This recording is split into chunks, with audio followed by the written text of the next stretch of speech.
ایک بادشاہ کے دربار میں ایک اجنبی نوکری کی طلب لیے حاضر ہوا۔ قابلیت پوچھی گئی تو کہا سیاسی ہوں۔ عربی میں سیاسی افہام و تفہیم سے مسئلہ حل کرنے والے معاملہ فہم کو کہتے ہیں۔ بادشاہ کے پاس سیاستدانوں کی بھرمار تھی۔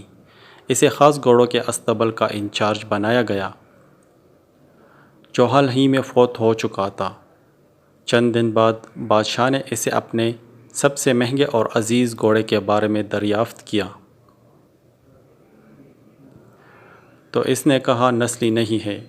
بادشاہ کو تعجب ہوا اور اس نے جنگل سے سائنس کو بلا کر دریافت کیا۔ اس نے بتایا کہ گھوڑا نسلی ہے لیکن اس کی پیدائش پر اس کی ماں مر گئی تھی۔ یہ ایک گائے کا دودھ پی کر اس کے ساتھ پلا ہے۔ موصول کو بلایا گیا۔ تم کو کیسے پتہ چلا کہ یہ اصیل نہیں ہے؟ اس نے بتایا جب یہ گھاس کھاتی ہے تو گایوں کی طرح سر نیچے کر کے کھاتی ہے جبکہ اصیل گھوڑا منہ میں گھاس لے کر سر اٹھا کر کھاتی ہے۔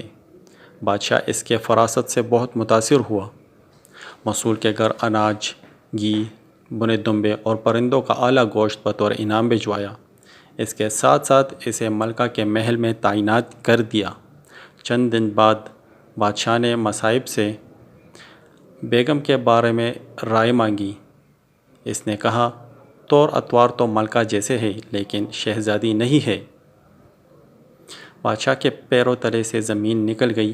حواس بحال کیے، ساس کو بلایا اور سارا معاملہ اس کو گوش گزار کیا۔ ساس نے بتایا حقیقت یہ ہے تمہارے باپ نے ہماری بیٹی کی پیدائش پر میرے خاوند سے رشتہ مانگ لیا لیکن ہماری بیٹی 6 ماہ ہی میں فوت ہو گئی تھی۔ چنانچہ ہم تمہاری بادشاہت سے قریبی تعلقات قائم رکھنے کے لیے کسی کی بچی کو اپنی بیٹی بنا لیا۔ بادشاہ نے مصائب سے پوچھا تمہیں کیسے معلوم ہوا؟ مصائب نے کہا اس کے خادموں کے ساتھ سلوک جاہلوں سے بھی بدتر ہے۔ بادشاہ مصائب کے فراست سے بہت متاثر ہوا۔ بہت سارا اناج اور بھیڑ بکریاں بطور انعام دیے اور ساتھ ہی اسے اپنے دربار میں متعین کیا۔ چند دن گزرنے کے بعد مصائب کو بلایا، اپنے بارے میں دریافت کیا۔ مصائب نے کہا جان کی امان۔ بادشاہ نے وعدہ کیا نہ تو آپ بادشاہ زادے ہو اور نہ ہی آپ کا چال چلن بادشاہوں جیسا ہے۔ بادشاہ کو تاؤ آیا لیکن جان کی امان دے چکا تھا اور سیدھا والدہ کے محل پہنچا۔ والدہ نے کہا یہ سچ ہے، تم ایک چرواہے کے بیٹے ہو، ہماری کوئی اولاد نہیں تھی، تمہیں اس سے لے کر پالا۔ بادشاہ نے مصائب کو بلایا اور پوچھا تجھے کیسے علم ہوا؟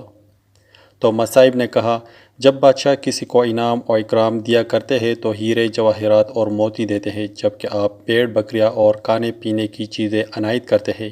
یہ اسلوب بادشاہ زادے کا نہیں کسی چرواہے کے بیٹے کا ہو سکتا ہے۔ عادتیں نسلوں کا پتہ دیتی ہیں۔ عادات، اخلاق اور طرز عمل خون اور نسل دونوں کی پہچان کر دیتی ہے۔